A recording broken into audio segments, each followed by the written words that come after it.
Il-President tas-Soċjalisti u Demokratiċi fil-Parlament Ewropew Gianni Pittella kien Malta għal żjara ta' jumejn.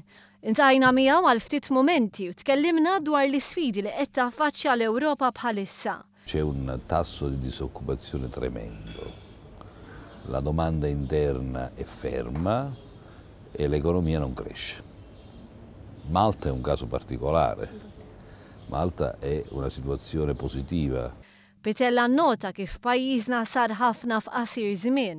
In poco tempo sono stati fatti dei passi giganteschi.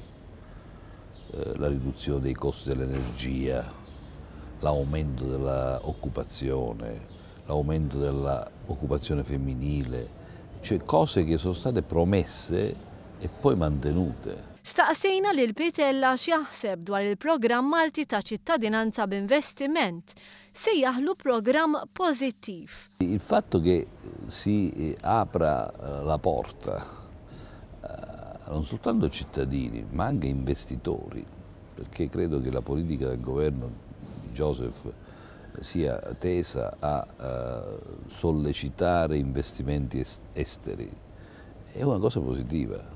Fuq kollox irrefera l fatt li l-programm ta' ċittadinanza b'investiment li fl-ewwel sena tiegħu se jkun attira 20 miljuni ta' euro lejn pajjiżna poġġa lil Malta fiċ-ċentru tal-attenzjoni.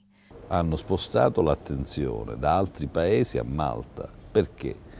Qui ci sono condizioni favorevoli e innanzitutto non dimentichiamolo, questo è un paese piccolo ma sicuro e stabile. Gianni Pittella jemmen li suċċess fit-tmexxija ta' pajjiż jinkiseb meta tiġkien id-differenza bejn dak li jitwiegħat u dak illi jitwetta. È riuscito a ridurre questa forbice, a ridurre la distanza tra le cose dette e le cose fatte. Quindi complimenti a Joseph Muscat e vada avanti così, non si fermi.